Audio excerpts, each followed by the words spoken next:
Y el sermón de esta mañana le titulé Una comunidad de gracia. Fíjense, una comunidad de gracia. Y vean lo que dice el apóstol Pablo en Filipenses 4, de los versículos 10 al 18. Como iglesia hemos estado analizando esta carta del apóstol Pablo y hoy vamos a meditar en sus palabras y espero que hoy Dios hable a tu vida a través de este texto. Fíjense lo que dice el apóstol Pablo en esta carta que he mencionado, que es llamada la epístola de la alegría del apóstol Pablo. ¿Por qué la epístola de la alegría? Porque él continuamente repite esto: alégrense, alégrense, alégrense, y la repite tanto en su carta que a veces usted está gordo y decía, pues ¿por qué está tan contento el apóstol Pablo? Pero cuando nosotros vemos las circunstancias que está atravesando Pablo está escribiendo esta carta desde la cárcel. Imagínense cómo una persona puede estar alegre en la cárcel, pero este hombre está contento y le está diciendo a la gente, alegres. Entonces es lo que es impactante de esta carta, porque él está escribiendo desde la cárcel. Y vean lo que dice el versículo número 10. Dice, me alegro muchísimo otra vez en el Señor de que al fin hayan vuelto a interesarse en mí. Claro está que tenían interés, solo que no habían tenido la oportunidad, dice Pablo, de demostrarlo. No digo esto porque esté necesitado, pues he aprendido a estar satisfecho en cualquier situación, dice el apóstol, en que me encuentre. Solo sé lo que es vivir en la pobreza y lo que es vivir en la abundancia. He aprendido a vivir en todas y cada una de las circunstancias, tanto a quedar saciado como a pasar hambre, a tener sobra como a sufrir escasez. Y vean lo que dice el apóstol Pablo en el verso 13. Todo lo puedo en Cristo que me fortalece. Sin embargo, dice él, han hecho bien en participar conmigo en mi angustia. Y ustedes mismos, filipenses, saben que en el principio de la obra del Evangelio, cuando salí de Macedonia, ninguna iglesia participó conmigo en mis ingresos y gastos, excepto ustedes. Incluso a Tesalónica me enviaron ayuda una y otra vez para suplir mis necesidades. No digo esto porque esté tratando de conseguir más ofrendas, sino que trato de aumentar el crédito a su cuenta, ya que he recibido todo lo que necesito y aún más, tengo hasta de sobra, hasta he recibido de Epafrodito lo que me enviaron. Es una ofrenda fragante, un sacrificio de Dios aceptado con agrado. Así que mi Dios les proveerá de todo lo que necesiten, conforme a las gloriosas riquezas que tienen en Cristo Jesús. Entonces Pablo está agradecido en cómo él está recibiendo ayuda de otras iglesias. Pero cuando escuchamos esta carta, nosotros vemos algo bien importante, y es por eso que vamos a meditar hoy en esta mañana. Él estaba viviendo en una comunidad de gracia que lo estaba ayudando. Y cuando hablamos de esto, realmente es difícil de entender, porque tú y yo no vivimos en comunidades que nos ayuden, vivimos en comunidades que piensan en sí mismas. Así es que hoy vamos a meditar en esto, y quiero empezar con la siguiente frase, y que ustedes escuchen bien en esta mañana lo que Pablo nos quiere decir en este texto. Fíjense, algo que la fe cristiana cree es que necesita de una comunidad. Fíjense, los cristianos creemos que necesitamos de otros. Los cristianos necesitamos de otras personas que nos ayuden. En una sociedad individualista, amigos, esta es una idea realmente descabellada, porque tú y yo creemos que no necesitamos de otros. Cuando tú escuchas esto de que los cristianos creemos de que necesitamos vivir en comunidad y ayudarnos unos a otros, nosotros vivimos en una sociedad tremendamente individualista. Entonces, el que nosotros digamos que necesitamos ayuda, a veces hasta genera molestia, ya que las personas constantemente estamos pensando solamente en nosotros. Las personas en general, cada uno de los que estamos aquí, creemos que somos autosuficientes. Fíjense. Aunque decimos que sí necesitamos de otros, pero en el profundo de nuestro corazón, tú y yo creemos que somos autosuficientes. El apóstol Pablo en estos versículos expone la importancia de la comunidad en su vida. O sea, él dice, sin sus ofrendas, sin sus ayudas, sin sus oraciones, yo no podría seguir adelante, yo no podría seguir con mi ministerio de seguir predicando el Evangelio. Es más, yo no podría ni seguir estando en la cárcel, porque aún en la cárcel ustedes me han ayudado. Así es que Pablo está agradecido con las personas. Así es que Dios, si bien es cierto, ha sostenido el ministerio de Pablo y ha utilizado su iglesia para animarlo, para apoyarle, para reconfortarle en los momentos más difíciles. Sin esta comunidad, fíjense bien, el apóstol Pablo viviría una vida muy amargada. Por eso él está contento también, no solamente porque ve la ayuda de Dios, sino porque ve la ayuda de otros. Entonces, en estos versículos vemos que todo cristiano, que toda persona necesita de una comunidad. Las personas necesitamos de otras personas. ¿Pero por qué decimos esto? Porque este es el diseño de Dios para el hombre. El diseño de Dios para el hombre es comunitario. Porque el Dios en el que creemos es un Dios que muestra la comunidad en sí mismo. Porque es un Dios trino. Dios Padre, Dios Hijo y Dios Espíritu Santo. En su naturaleza, Dios es una comunidad. Por eso a ti y a mí no nos creó simplemente solos, nos creó con otras personas. Así es que hoy vamos a seguir profundizando en esta idea de que tú necesitas de otros y cómo tu corazón a veces no piensa esto. Así es que hoy voy a hablar 3 cosas o 3 privilegios que tenemos acerca de vivir en comunidad, de vivir juntos. Voy a hablar de 3 cosas. Número 1, el problema de nuestra comunidad. Número 2, la gracia de Dios en nuestra comunidad. Y número 3, construyendo una comunidad de gracia. Repito, voy a hablar de 3 cosas acerca de la comunidad, el problema de la comunidad, la gracia de Dios en nuestra comunidad y construyendo una comunidad. Vamos al punto número 1 rapidísimo, el problema de nuestra comunidad. Verán lo que dice el apóstol Pablo otra vez, verso 10. Eso no lo estoy sacando porque yo pienso, porque yo lo creo, sino porque está en la Biblia. Verán lo que dice el verso 10. Me alegro muchísimo en el Señor de que al fin hayan vuelto a interesarse en quién. En mí. O sea, hubo un tiempo en que la iglesia de Filipenses no se preocupó por Pablo, pero otra vez se está volviendo a interesar. Dice, claro está que tenían interés, dice, solo que no habían tenido la oportunidad de ¿qué? De demostrarlo. Y vean lo que dice hasta el 15. Y ustedes mismos filipenses saben que en el principio de la obra del Evangelio, cuando salí de Macedonia, ninguna iglesia que dice participó conmigo en mis ingresos y gastos, excepto ustedes. Entonces Pablo nos está mostrando una realidad nuestra. Nos está mostrando que generalmente las personas no pensamos en otras personas. El problema de las personas es que somos extremadamente egoístas. Fíjate, el problema que tenemos tú y yo es que somos extremadamente egoístas. Pablo ha experimentado la indiferencia de las personas. Pablo ha experimentado inclusive la indiferencia de la iglesia en Filipos, que ahora le está ayudando, pero hubo un tiempo en que se olvidó de él. Pero también está experimentando la indiferencia de todas las demás iglesias. Por eso el apóstol Pablo dice en el 10, me alegro muchísimo del Señor de que al fin hayan vuelto a interesarse en mí. Entonces, la pregunta en esta mañana fuerte a tu corazón. Vamos a nuestros corazones. La pregunta fuerte en esta mañana es, ¿te estás ocupando de los demás? Fíjate bien lo que estoy diciendo. ¿Te estás ocupando de los demás? ¿Te interesan las otras personas?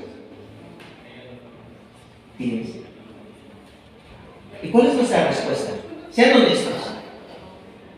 ¿Nos preocupamos por los otros o no? Sí.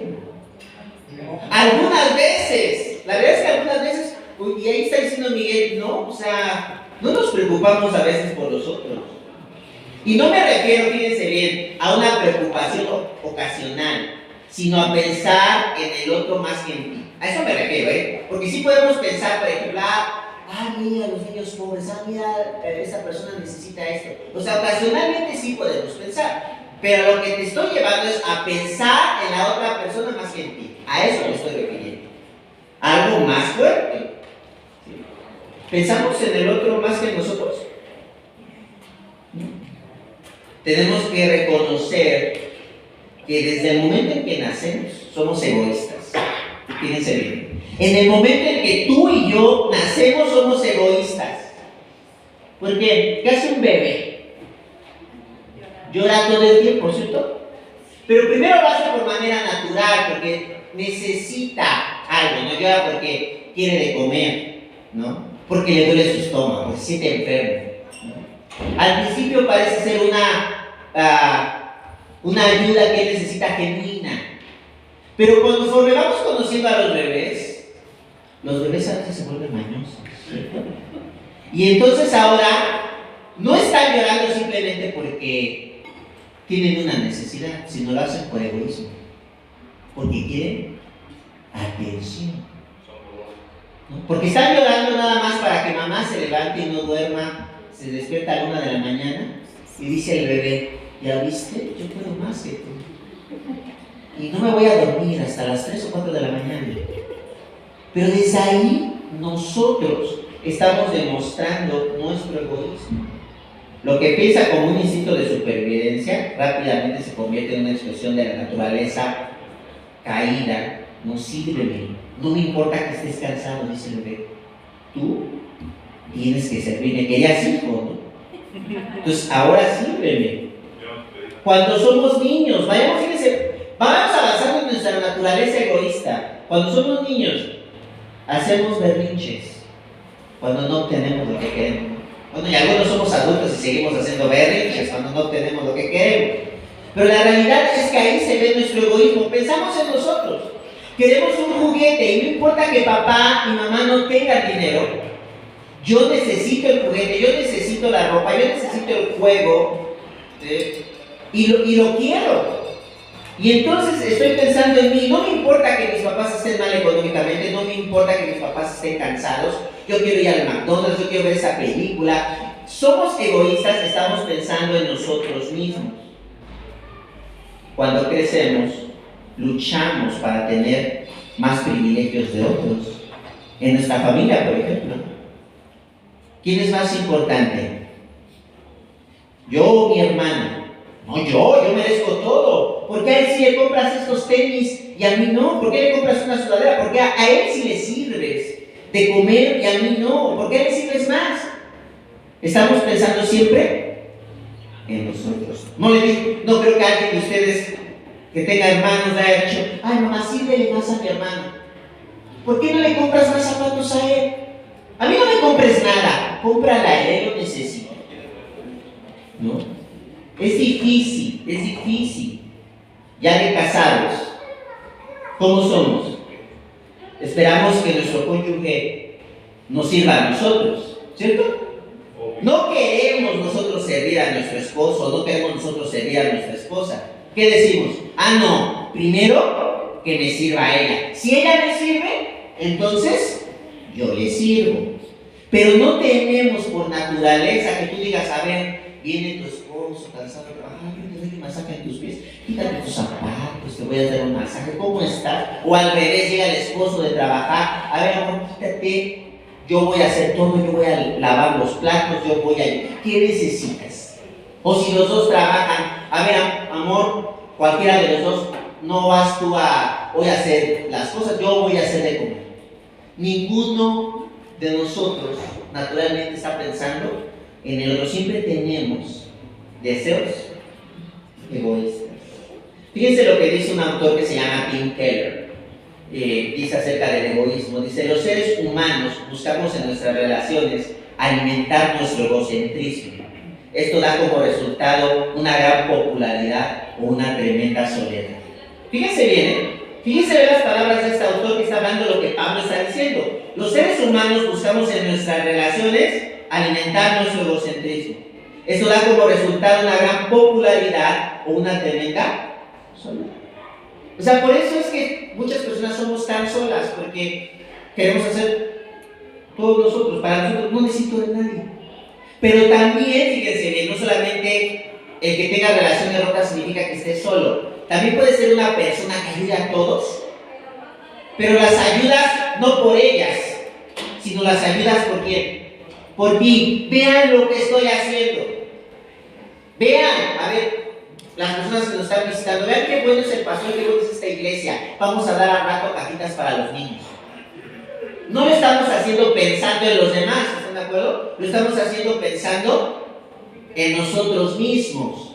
Pero no queremos hacer eso, ¿sí? Pero tenemos que reconocer en esta mañana que realmente muchas de las cosas que hacemos es porque otra vez somos egoístas y porque no pensamos en otros. Entonces, en toda comunidad, en toda persona hay egoísmo. Así es que hoy en esta mañana yo te quiero preguntar a tu corazón, ¿qué tan egoísta estás siendo? Y que seas honesto. Y que puedas reconocer hoy en esta mañana. Dios quiere que tú veas esto, que es una realidad. O sea, no porque yo estoy predicando no soy egoísta, Y entonces, hoy el Señor me dice, ¿en qué partes, en qué situaciones tú estás siendo egoísta? ¿Necesitas cambiar? Claro que sí, necesitamos cambiar. Y esto tiene que ver con el punto 2, la gracia de Dios en nuestra comunidad.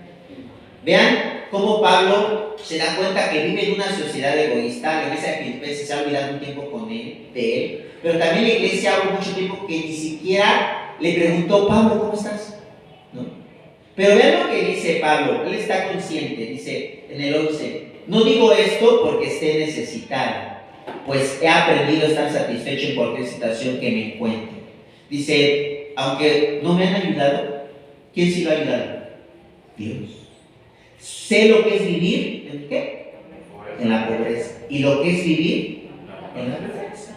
He aprendido a vivir en todos y cada una de las circunstancias, tanto a quedar saciado como a pasar hambre, a tener sobra como a sufrir escasez.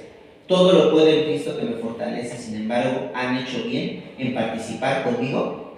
Él dice, esto que les estoy diciendo no es un discurso, no son palabrerías, no es para decirles, oigan, ustedes no ayudan a otros, pero no es para lavarles el coco y decirles, ayúdenme a mí. No, no es por eso, no les quiero lavar el coco. O sea, independientemente de que ustedes no me han ayudado, Dios me ha ayudado. No es una lavada de coco, dice, incluso en Tesalónica, dice en el 16, me enviaron ayuda una y otra vez para suplir mis necesidades. No digo esto, vean, ahí está la lavada de coco. No digo esto porque esté tratando de conseguir más ofrendas, no es eso, Dice, sino que trato de aumentar el crédito de su cuenta. Ustedes me han ayudado. El Evangelio de Jesús produce un corazón que piensa en otro. Fíjense. La única forma en que podemos pensar en el otro es trayendo a Dios a nuestra vida. Pablo quiere dejar en claro que esta idea de pensar en los demás, como ya se los dije, no es un discurso para obtener un beneficio personal. Por eso dice, no digo esto porque esté tratando de conseguir más ofrendas, sino que trato de aumentar el crédito de su cuenta.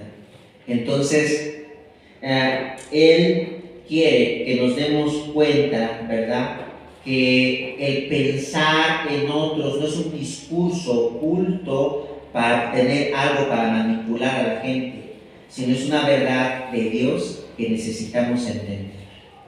Pablo sabe que en el Evangelio de Cristo, o el Evangelio de Cristo es quien provoca a amar a otros. Ese Evangelio es lo que provoca que la iglesia de Filipenses esté caminando con Pablo. O sea, no, los filipenses no le están ayudando a Pablo porque es buena persona, sino le están ayudando porque conocen de Dios. Sin este Evangelio, seguramente los filipenses se hubieran olvidado completamente de Pablo. Imagínense, si conociendo a Dios se olvidaron un tiempo, ahora ellos lo conocen y dicen, nos hemos olvidado de Pablo, tenemos que regresar, tenemos que recordar que tenemos que pensar en otros. Es Cristo quien sostiene la generosidad y la vida en comunidad de la iglesia en Filipo. Y quizá hoy en esta mañana te preguntes, ¿por qué, pastor? ¿Por qué usted está diciendo esta locura de que solamente el Evangelio nos hace pensar en otros? ¿Por qué el Evangelio es realmente el que nos hace vivir en comunidad? Porque Cristo, fíjate bien, es la mayor expresión de amor a otros. Cristo es la mayor expresión de amor a otros. ¿Y por qué digo esto? Jesús no pensó en su comodidad, Jesús no pensó en su confort, sino pensó en ti y en mí. Esto es el Evangelio. Un Dios, ¿sí?, Jesús, el Hijo de Dios, que dice la Biblia que estaba sentado a la diestra de Dios Padre Todopoderoso.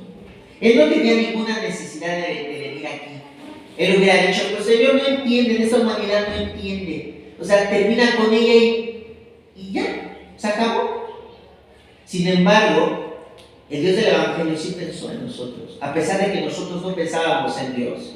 Porque como cristianos creemos firmemente, ¿verdad?, que la humanidad entró en una rebeldía con Dios y no quiere nada con Dios.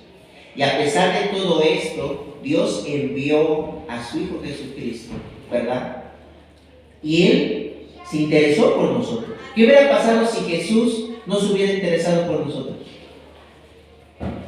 ¿Estaríamos vivos? Estaríamos muertos. Porque dice la Escritura que el pago del pecado es muerte. Y el pecado, cuando los cristianos hablamos de pecado, no es portarte mal simplemente. El pecado tiene que ver con que no tomes a Dios en cuenta. Eso es el pecado. En el original, el pecado es un rompimiento con Dios. O sea, tú puedes ser una muy buena persona, tú puedes decir, yo no le hago daño a nadie, yo me llevo bien con mi esposa, con mis hijos. Pero si tú no tomas en cuenta a Dios, tú estás pecando. Ese es el problema del pecado, no tomar en cuenta a Dios. Ese es el problema que tenemos los seres humanos.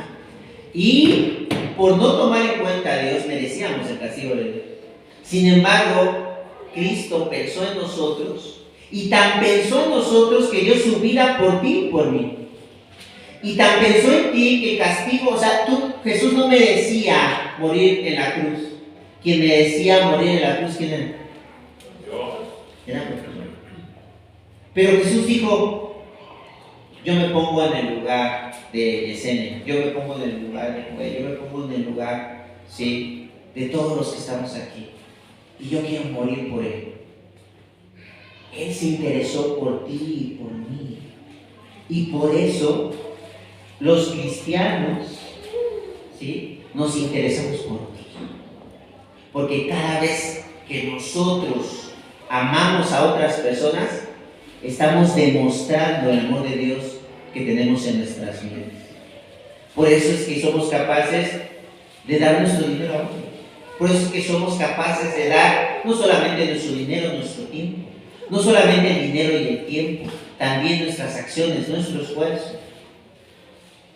No lo hacemos para que Dios nos dé algo, no lo hacemos para quedar bien con los demás, lo hacemos porque Dios es nuestro motor, porque así como Dios pensó en ti, tú también debes de pensar en otras personas.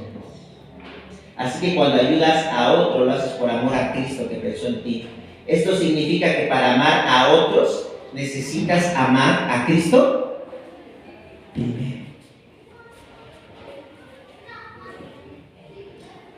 Porque cuando tomas a Cristo primero, entonces, pongamos un ejemplo en el matrimonio.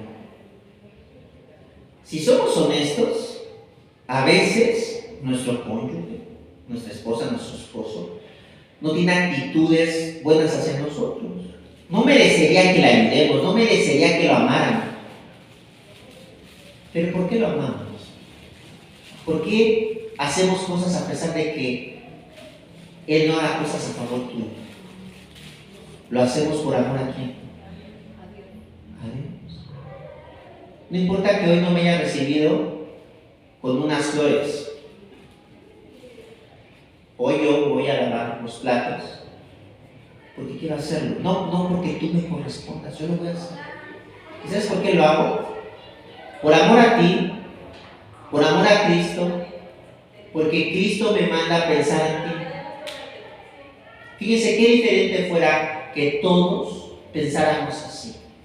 Por eso es que el Evangelio renueva el corazón, renueva la vida. O sea, el Evangelio no simplemente es algo el cual predicamos cada 8 días. El Evangelio es algo que se vive, algo que transforma, es algo real.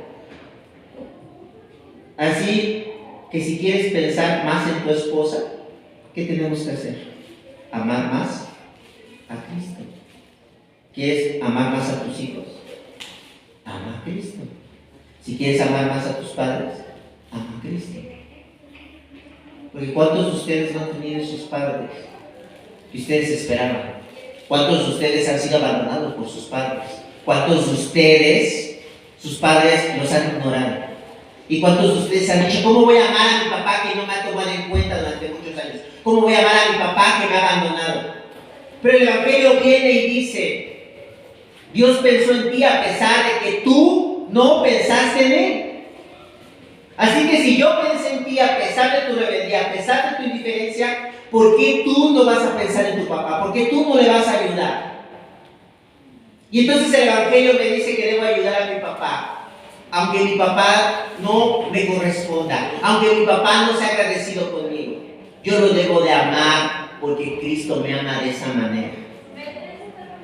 ¿Se dan cuenta el tipo de relaciones que hace el Evangelio? ¿Se dan cuenta el tipo de relaciones realmente transformadoras? Eso es el Evangelio. Y entonces cuando pasa eso, pues si nos vienen y nos miran y dicen, oye, si estás loco, ¿cómo puedes amar a tu papá si te trata tan mal? ¿Cómo puedes amar a tu esposo? ¿Cómo puedes amar a tu esposa? ¿Cómo puedes amar a tu vecino tan fastidioso? ¿Cómo puedes amar a tu hermano que constantemente, en vez de ayudarte, es tu hermano de sangre, te está ofendiendo? ¿Por qué lo tratas así? Y entonces tú puedes decir, porque Cristo ha transformado mi corazón. Porque esto es el Evangelio. ¿Cuántas personas no te quedarán bien y dirán, oye, yo quiero saber de este Dios que tú me estás contando, porque he escuchado de Él, pero esto, verlo en la realidad, verlo realmente que esto es real, yo quiero saber de ese Dios. Así es que el Evangelio es real, el Evangelio es transformador, el Evangelio no es una teoría, el Evangelio no son palabras, no son discursos, el Evangelio son hechos de corazones transformados. El Evangelio nos enseña entonces también que amar a otros implica dolor. Fíjense, amar a otros implica dolor. Por eso no queremos hacerlo, porque implica dolor. Cristo sufrió por nosotros, no solamente en la cruz, sufrió rechazo. Cuando él iba predicando, a poco todos le decían, ¡ay, Jesús, eres el Hijo de Dios! Lo rechazaban. ¿Quién de ustedes está dispuesto por amar a otro sufrir rechazo? Nadie. Pero dice Jesús, tú quieres amar a otro, estás dispuesto que a veces esa persona no va a actuar, va a actuar contigo con indiferencia. Entonces el Evangelio nos enseña que amar a otros implica dolor, implica rechazo, implica perdón, implica reconciliación. Y entonces dices, te vas haciendo chiquito y dices, no, pues es que, no, pues ahora entiendo porque soy un egoísta. Pero Dios nos enseña, mira a Jesús y podrás ver realmente que necesitas cambiar tu corazón y cómo esto realmente es posible. Dice Bonhoeffer, un autor, que habla sobre esto, dice, el camino al amor y servicio mutuo en nuestras relaciones está bloqueado por nuestro pecado, pero cuando el Evangelio nos cambia, empezamos a relacionarnos con otros en amor. Empiezas a ver a tu esposo de otra forma. Empiezas a decirle, Señor, mira, la verdad este cuate es bien egoísta. Siempre piensa, híjole, Señor, por si por mí fuera ya me hubiera ahorcado. Pero, Señor, yo soy igual que Él contigo. Y a pesar de que yo soy igual que Él contigo, tú me amas, tú me provees, tú me ayudas, ¿por qué yo no voy a ayudar a este hombre? O al revés, Señor, esta mujer está insoportable, ya llevo un año y ya, Señor, es bastante. Dice que el matrimonio es para toda la vida. Qué complicado, ya quiero dejarlo.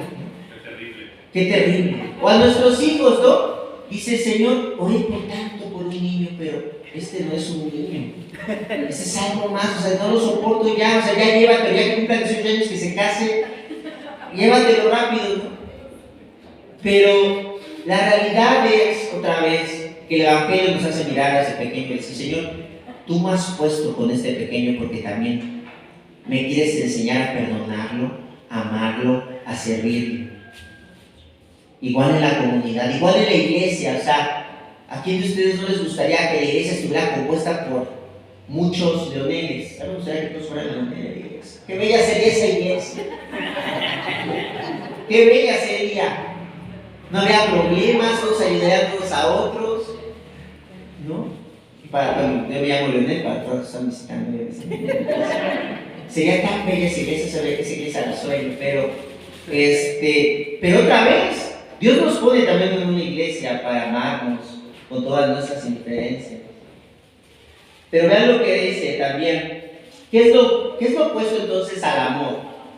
Lo opuesto del amor, fíjense bien, no es el odio. Lo opuesto al amor es ponerse a uno mismo primero. Fíjense bien. Lo opuesto al amor no es odiar a una persona, te odio. Lo opuesto al amor es decir, y así somos, no siento nada por ti. No me importas, no me interesas. Es más, ni dicta de mi odio eres. ¿No? Pues sí, tienes razón. Porque estás pensando solamente en ti. Pidamos a Jesús pensar en otro como Él lo hizo. Esto es lo que hace el Evangelio. Es cuando vienes y dices, Señor, ¿por qué pensaste en mí? O sea, ¿por qué pusiste tu mirada en mí? ¿Por qué me permites escuchar tu palabra? ¿Por qué me haces ver que soy tu hijo? Si realmente tú sabes cómo soy, ni te tomo en cuenta, hablo contigo cuando te necesito, hablo contigo nada más para pedirte cosas. ¿Y por qué eres así conmigo? ¿Por qué quieres que yo te conozca si soy tan miserable? Y Jesús dice, tan miserable eres que por eso quiero conocerte. Y así nosotros deberíamos de decir a los demás, eres tan miserable, pero quiero conocerte también. Y pasamos entonces al tercer punto. Jesús construye una comunidad de gracia, tenemos problemas en nuestra comunidad, pero ¿cómo construye Dios esta comunidad de gracia? Vean lo que dice el 18. Yo he recibido todo lo que necesito, más tengo hasta de sobra ahora que he recibido de Epafrodito lo que me enviaron. Es una ofrenda fragante, un sacrificio que Dios acepta con agrado. Así que mi Dios proveerá todo lo que necesite conforme a las gloriosas riquezas que tienen en Cristo Jesús. O sea, vean lo que ha hecho el Evangelio. Una iglesia que está pensando en Pablo, una iglesia que se está preocupando por él, una iglesia, personas que quieren ayudarlo en su ministerio. Así es que podemos ver que el Evangelio de Jesús produce relaciones llenas de gracia. Nosotros lo que vamos a hacer a continuación, iglesia, no es porque seamos tan buenos. Lo que vamos a hacer, lo que queremos hacer en este año en esa comunidad, es porque Dios lo ha hecho en nuestras vidas.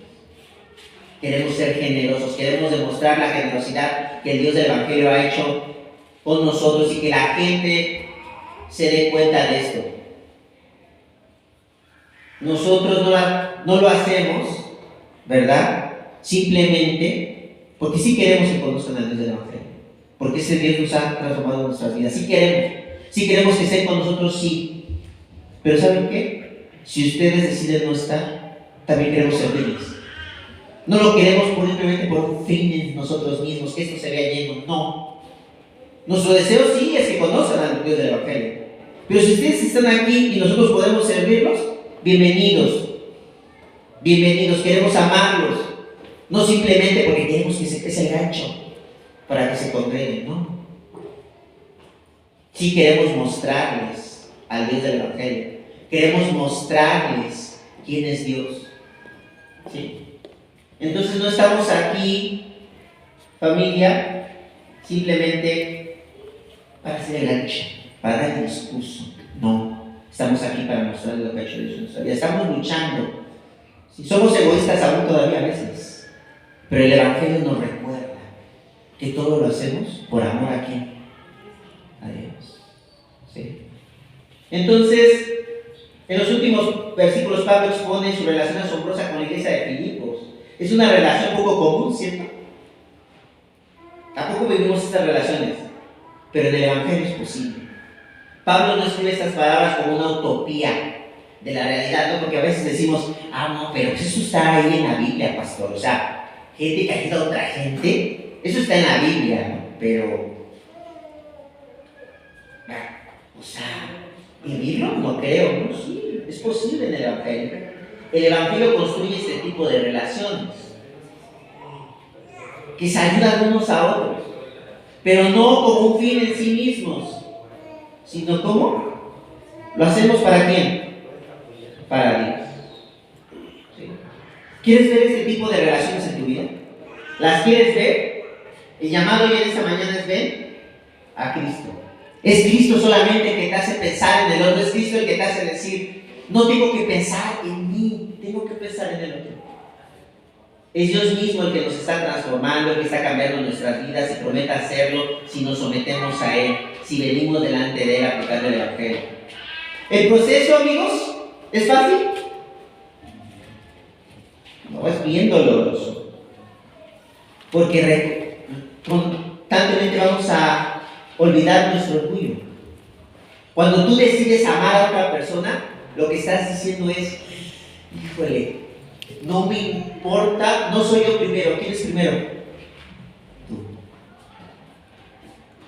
Y dejar eso, amigos, es bien difícil.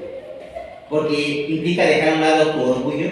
Hoy en esta mañana te está diciendo Dios esto, nos está llamando, aplicando el Evangelio. No pienses tanto en ti, deja de ser tan orgulloso. Deja al lado tu soberbia, de decir siempre, yo tengo la razón, yo siempre soy el que tengo la verdad. No. También para estar con otro en una relación tienes que dejar tu soberbia. Tienes que dejar también tu inseguridad, tu vanidad. Cada vez que hacemos esto, damos cuenta del profundo amor de Dios en tu vida. ¿Es difícil hacerlo? Por supuesto. Nuestras relaciones deben de estar llenas de un constante arrepentimiento y perdón. Y de esa forma nuestro carácter se ve transformado cada vez más. ¿A quién? A Cristo. No sé hoy en esta mañana, o sea, no podemos salir y decir, quiero seguir siendo el mismo egoísta. Porque lo somos, ¿verdad? Hoy, Señor, quiero ser esa persona que piensa en otros. Esa persona, pero no para sí mismo, porque a veces otra vez pensamos en nosotros para nuestros propios beneficios, no, sino que pienses en el otro porque quieres ayudarlo. Me gustaría hoy pensar más, por ejemplo, que hoy digas, hoy quiero pensar más en mi esposo. No solamente en lo que yo quiero pensar más en mi esposo, yo quiero pensar más en mis hijos, yo quiero pensar más en mis vecinos, hoy yo quiero pensar más en ese amigo fastidioso del trabajo que desearía que lo corriera. Hoy quiero pensar más en él. ¿Por qué? Porque Cristo piensa en mí. Porque Cristo piensa en mí. Dice C.S. Lewis, ¿por qué lo hacemos? Vean la frase que dice ahí. ¿Por qué lo hacemos? Dice C.S. Lewis, este autor cristiano que escribió un libro o varios libros, o también autor de las Crónicas de Narnia, ¿verdad? Él es el autor, aunque lo publicó otra persona, pero las Crónicas de Narnia están escritas por C.S. Lewis. Fíjense lo que dice C.S. Lewis, un ateo que se volvió cristiano. Dice, no brillen para que otros los vean brillar, sino que brillen para que otros vean brillar aquí. Demostremos lo que Dios ha hecho en nuestras vidas. Demostremos a otros que el cristianismo es real, que el cristianismo no solamente hace ese discurso de cada domingo de amarnos unos a otros, pero la realidad, pastor, es que la iglesia se odia. Y si la iglesia se odia, pues ¿qué tal está? ¿Cómo creo que vamos a llegar allá afuera? Entonces, hoy lo que vamos a hacer hoy después de esto, no hagamos para que Fuente de Redención brille, para que digan, ay, miren esa iglesia que acaba de llegar, qué buena es. Hagámoslo para que Cristo brille, para que Él sea expuesto. No nosotros, nosotros hagámonos pequeñitos. ¿Sí? Y ahora las personas que nos pregunten, digan, lo estamos haciendo por amor a Cristo, porque queremos que conozcan ese amor. Así es que podemos pensar en esto, podemos pedir perdón a Dios por ser tan egoístas, venir al Evangelio y decir, Señor, quiero que tú obres en mí. ¿Podemos hacer esto? Sí. Vamos a pedir el perdón a Dios y vamos a orar juntos para terminar. Señor, gracias porque tú eres bueno. Y hoy nos recuerdas que somos tan egoístas, que estamos siempre pensando en nosotros, que no nos importan más personas sino solo nosotros. Mientras nosotros estemos bien, lo demás no importa. Pero hoy nos recuerdas que a través del Evangelio tú nos enseñas que nosotros nos debemos interesar por otros porque tú te interesaste por nosotros. Señor, queremos amar a otros como tú nos amas. Y que otras personas puedan ver que el Evangelio es real, que el Evangelio es transformador, que el Evangelio puede cambiar con este individualismo de la sociedad. Y que nosotros somos capaces de amar a otras personas, no porque seamos buenos, sino porque te conocemos a ti. Señor, construye esta gracia en nuestros corazones. No podemos solos, porque reconocemos que el egoísmo está más arraigado en nuestro corazón de lo que nosotros pensamos. Así es que cambia esta vida, solamente tú puedes hacerlo. Y perdónanos, Señor. Queremos amar a otros como tú nos amas. En el nombre de Cristo Jesús oramos y te damos gracias. Amén.